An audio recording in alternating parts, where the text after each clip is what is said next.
Simba. Yaani ule bora kubla. Yule.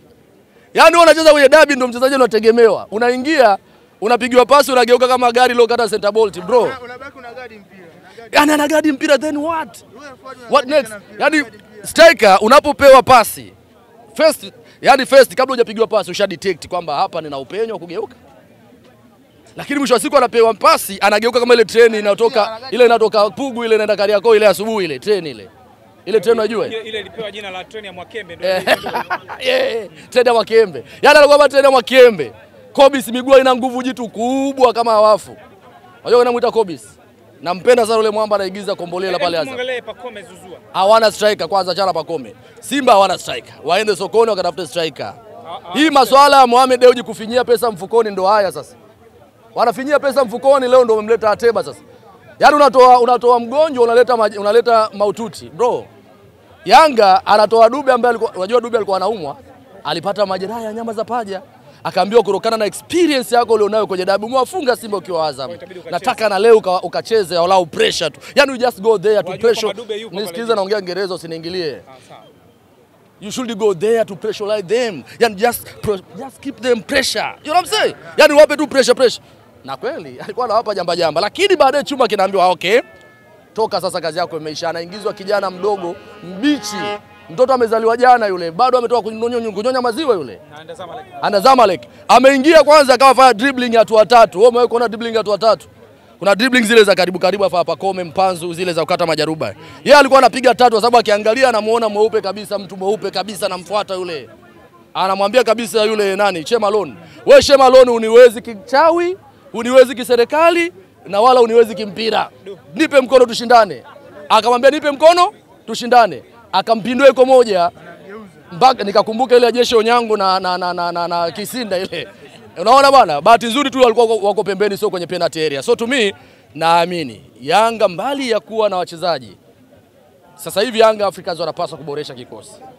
Sio kwamba wako kwenye hiyo top players, hawana top players. Yanga ukiachana Pacome Zouzoua, ukiachana Mzizi ambaye anaondoka, ukiachana na mchezaji kama Khalid Daktari ambaye age pia anaondoka, Yanga siku kuja kupata mbadala wa Khalid Aucho. Ina maana engineer anapaswa kukaa chini na kuumiza sana kichwa. Oya, that dude is player. That's baller, brother. Anafanya mpira unakuwa kitu chepesi kama anafanya mapenzi na mpira hivi yani. Haituiza timu katikati. Yani anapigiwa pasi kabla hajapigiwa pasi ashaona anampa nani. That's how playmakers has to be. Sio mtu kama Fabrice Ngoma. Anapigiwa pasi anaangalia peleke wapi watu wamefika. Anafikiria mara mbili. Kagoma ni mvunja kuni. Leo kashindwa kuvunja kuni. Angalia Duke Abuya anamwaga jasho. Yaani Yanga baadhi ya wachezaji wana wachezaji wazuri katika eneo lao la forward line. Ule utatu wanahitaji kuboresha kwa sababu Chama is not quick. Ni mchezaji ambaye yuko very slow. Anahitaji mechi ambazo tayari wameikamata timu. Ndio utamuona Chama. Lakini they need to kumpata mchezaji zaidi ya Chama ambaye ni mpishi mzuri kama Chama, mwenye brain kama Chama. Unazungumzia kichwa kama Stefan Aziz Ki aliondoka. Yes, Stefan Aziz Ki, lakini pia hata huyo Faisal Salum. Ndio maana wanamgawana. Wao unafikiria kwa nini Simba leo unasikia Simba amempa mkataba, unasikia Yanga pia wanapambana wampate. Kwa nini? Kwa nini Faisal anatajwa? Kwa sababu ndio mchezaji pekee ambaye ana uwezo wa kuwapa watu kitu ambacho wanataka. So to me, naamini Yanga wanahitaji kufanya reshuffle, lakini when it comes to derby, Yanga hata kama watacheza na mguu mmoja, Simba kuja kumfunga Yanga kwenye derby ni issue nyingine. Baada ya Yanga kushinda, nisikilize, usinitoe. Yaani Simba kuja kumfunga Yanga itahitaji maamuzi magumu sana. Kwanza kufeka ule uongozi wote uliopo. Mangungu tangu ameingia pale Simba amewahi kumfunga Yanga lini kwanza? Nikumbushe. Ngoja, Mangungu afukuzwe. Kwa sababu kwenye kampuni alisema kwenye kampeni aliahidi kwamba akikaa madarakani kila mwaka atakuwa anafunga Yanga. Mkaa nyuma kule tukuone. Maana hapo anaongea hapo sio. Huyu hapa bwana kijana amekasirika. Yaani nasemaje? Mangungu afukuzwe. Kwa sababu alituahidi kwenye kampeni akasemaje? Tukimpa madaraka wanachama atakuwa anamfunga Yanga kila mwaka. Watakapokuwa nakutana. Watakapokuwa nakutana atakuwa anamfunga. Ila toka tukutane tunafungwa kila siku. Na leo hata tungekimbia kwa sababu mechi yenyewe imetangazwa saa 8. Bila basi hata tungekimbia tena. Tumefungwa tena leo. Yaani wao Simba kwanza wametangaza mechi saa 6 mechi ipo. Sasa bado tungeendelea kukimbia. Kwa hiyo Mangungu afukuzwe. Mangungu afukuzwe kwa sababu alichotuahidi hajatekeleza. Hapa nikuulize swali. Mangungu ilishawahi kusemwa kwamba timu ikifungwa ya Mangungu, timu ikishinda ya kwenu wote. Kwa nini? Imemshinda Yanga. Timu ikifungwa ya Mangungu, mkishinda ya kwenu wote. Sisi tunanukuu maneno ya Mangungu. Alisema hivi, mkinipa madaraka Yanga hatotoboa hata mechi hiyo. Yani point yake hata mechi moja. Sikiliza point Lakini yake. tunataka kumfunga Yanga. Bwana, point yake ni kwamba kwanza aliahidi atampeleka Manzoki. Alituahidi hivyo. Manzoki akapeleka kwenye uchaguzi. Akawaahidi kwamba nitakuwa najipigia Yanga na kitumbulia. Kama kuku. Yani kama Yanga. Yani ahadi za mwenyekiti hizo. Yanga aliwaambia kama nitakuwa namfunga Yanga ni kama vile nenda kujichumia tu kisha mwembe uani. Sasa badala yake anafungwa kila kukicha. Alafu baya zaidi hii imewauma Simba kwa sababu Mwali amechukuliwa mbele yao. Mara ngapi anapoteza Simba? Mara 10, mara 5. Sio mara 10. Umeshasahau kuchanganyikiwa. Fululizo. Na Manara kuna kauli yake aliongea ili nimalize interview. Yule Manara ni kama nabii. Manara ni nabii ni jamani. Afungue kanisa yule. Sema yule ni msikiti. Kwa nini unasemaje? Alisemaje? Manara, mpelekeni hii video Manara. Manara alisema alipoondoka kule alifedheshwa, anasema alikuwa apewi nauli, anaenda mikoani kwa ila yake, anaenda huko nje ya nchi kwa gharama zake, akaondoka. Akasema the return of champions. Kauli yake hiyo. Alafu jamaa ana legitimize akiwa anaongea, akasema the home of champions, yani nyumba ya mabingwa. Alafu akasema the returns of champions. El Bugatti akasema Yanga hii itachukua ubingwa mara 10 mfululizo. Mashachukua mara 4. Na kuna dalili yoyote unaiona Simba anaweza akachukua ubingwa mbele ya Yanga kwa mchezo wanaocheza? Wanatangaza leo saa 6 ndo kuna mechi. Wanaenda kucheza kama wanaenda msibani. Watu wanajua labda mmeficha ficha, labda mlikuwa mnafanya mazoezi, mmejificha ficha. Kumbe mlikuwa mmejificha kweli yani. Yani watu wanasubiria mnyama aende leo amejificha, amefanya mind game, anaenda anacheza mpira wa kawaida sana, mpira kama anacheza na Fountain Gate. Dakika 2 mpira umepotea. Wanapaswa kujitathmini kwa sababu Yanga wanaonekana wako na confidence sana wanapokutana na Simba. Simba hawana confidence.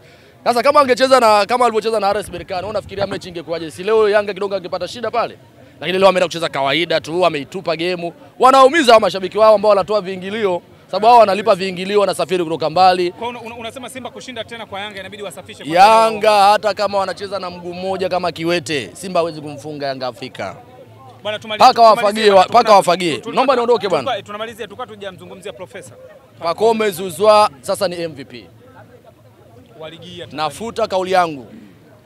Umefuta kauli yako. Nafuta kauli yangu niliyosema Ahoua ni MVP. Ahoua nilisema of course ana deserve kuwa MVP kwa sababu ya namba. Takwimu, distance cover, amecover distance kubwa uwanjani, work rate yake, amekimbia kilomita nyingi, ametumia dakika nyingi uwanjani, lakini consideration yake pia, goals involvement mpaka sasa hivi 25 of course, amefunga 16, ametoa assist 9.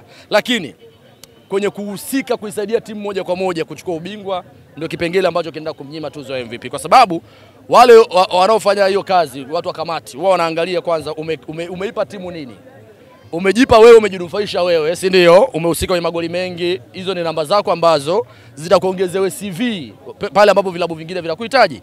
Lakini Pacome Zouzoua ameipa Young Africans mafanikio ya moja kwa moja kwa maana kila magoli ambayo ameyafunga na kila tuzo ambazo amechukua. Sababu Pacome amechukua tuzo nyingi kuliko mchezaji yote kwenye ligi. Leo amefikisha 8. Tuzo ya 8. Leo man of the match ni Pacome. Ni nani sasa? Si haukuepo wewe. Uwaga ukifika unaangalia warembo au unaangalia mpira wewe. Sawa, tuendelee. Vipi bwana? Man of the match amechukua 8. Inatosha kumpa Pacome Zouzoua. Lakini kingine ni MVP. Ni MVP tayari kwa sababu tayari Yanga wana kombe. Ingekuwa labda Yanga hajapata kombe, Simba amepata kombe, tungempa jinchaza kwa namna ambavyo ameibeba Simba kupata matokeo. Lakini kwa moja aliyohusika moja kwa moja kuipa mafanikio club ni Pacome Zouzoua. Hizi man of the match ambazo wanasema zote amehusika kufunga, na sio kwamba kufunga tu, lakini pia kuassist pia na kuifanya timu icheze ikiwa na utulivu. Ina compose mpira kama vile mtaalamu Istukiza anavyo compose muziki mzuri kama ule wimbo wa Mbosso. Wewe wimbo wa Mbosso unaujua? Ule wimbo mpya ule. Power. Kwenye sofa lako moja hivi ukiwa studio unasema Simba ni lidude likubwa. Yanga ni lidude likubwa kwenye dabi. Kwenye dabi lakini michuano ya kimataifa Young Africans nao wanadema. Leo wataenda, kesho watarudi. They need kuongeza quality na determination, lakini pia na mikakati thabiti kwenye michuano ya kimataifa. Lakini kwenye dude la kimataifa mimi nilikuwa nasema Simba kwa ajili ya michuano ya kimataifa, kwani ulikuwa uone? Sababu Yanga alidondoka mapema, Simba akaendelea. Ila kwenye dabi na kwenye ligi Yanga ni lidude likubwa. Nimemaliza. Tumalizie bana, wanasema kila mpango huwa una matokeo. Kila mpango huwa na matokeo yake. Simba hizi purukushani za kutokufika kwenye match conference na nini, vitu vingi ambavyo vimetokea, zile zote zilitajwa kama mind game. Imewalipa kwa namna gani? Maanake unapoanza kama unatarajia mafanikio. Kama hiyo ni mind game, inabidi waiache ofisi waondoke kabisa. Unafanya mind game ya kitoto hivi. Kwamba aliandaa huo mpango. Unaandaaje mpango wa kipuuzi hivi? Kwa sababu ni mpango wa kipuuzi. Mind game huwa inafanywa club with club, yani players with players, coaches with coaches. Sasa naongea Kiingereza hapa mzee. Wewe mind game unafanya hadi mashabiki wako. Hiyo ni mind game au unafanya nini? Mind game unafanya hadi mashabiki wako. Yaani shabiki walioko mikoani hujamwambia kama kuna mechi leo hajaja. What if Simba angeshinda, wangenyanyoma kwa hapa mashabiki wachache sana leo wa Dar es Salaam. Je, wale wa mikoani? Kwa hiyo mind game gani unaifanya kwamba utangazi kwamba kuna mechi, uende kwenye press conference, uje kwenye mazoezi hapa, alafu unakuja kufungwa, unacheza chini ya kiwango. Mind game yako imekufa kifo cha kawaida. Hiyo sio mind game. Mind game ile ambao walikuwa wanatengeneza kwamba labda Simba atacheza wachezaji 8, labda wachezaji wa kikosi B. That's mind game, ingetosha tu. Sio kusema hatuchezi. Swali la mwisho Friji Bovu. Kocha Miluid Hamdi amekuwa akitajwa anaondoka Jangwani. Aende Simba. Mimi swali langu ni kwa nini pamoja na haya yote aliyofanya toka amechukua timu, Yanga amefundishwa na makocha watatu mpaka anatoa ubingwa. Ndio. Miluid ni watatu. Kwa nini anatajwa kama anayeondoka, kwamba anaonekana hatoshi? Mkataba kwamba wakati alichukuliwa Singida Black Stars walikuwa wanamtest. And of course to me Miluid bado hatoshi sana kwa Yanga kwa sababu anabebwa pia na maturity ya wachezaji wa Yanga, pia na quality performance ya kila mchezaji. Hakuna wachezaji wakubwa wanaokubali kupoteza mechi katika mazingira yoyote. Khalid Aucho yuko pale Yanga brother. Atakubali kufungwa kizembezembe? Pacome Zouzoua yuko Yanga. Anajua tukifungwa mimi ndio CV yangu inashuka. So leo yule kocha sometimes anakula popcorn. Amewambia bwana mkacheze, go and relax. Go and play football. Mimi naangalia tu vijana wangu hapo. Sijui unanielewa. Wewe umewahi kuona anapiga mluzi anang'aka yule? Kwanza akishinda umewahi kuona anashangiliaga akishinda yule? Kile chuma ni Chuck Norris, unaona alionaje kwanza? Bolo Young, jitu limeshiba limetuna hivi. Alafu aliongea kitu. Fadlu leo amegomba leo karibia piga watu makofi pale. Bwana tumalizie kwenye comment huko, unaonekana kama kigeugeu, sasa hizi unawasifia tena Yanga. Mimi nilisema mimi ni dynamic. Mimi ni kinyonga. Timu inapofanya vizuri niko nao. Mimi niko na Yanga wiki nzima, mwezi mzima. Bro, njooni kila siku redioni pale asubuhi. Simba sasa hivi kazi wanayo kwa kweli. Wakipita kwenye pages wanaumia. Wamefanya vibaya sana kwa aje nawasifia vipi? Nimewasifia walipokuwa wanafanya vizuri. This time wamefanya vibaya, niko na Young Africans, ndio kazi ya mchambuzi. Mchambuzi sio yule unangangania tu kusifia Simba kila siku, kusifia Yanga, huo sio uchambuzi. Kuna wakati ikifika watu wamfanya vizuri, wape maua yao. Mpe maua yake. Tumaliza bwana.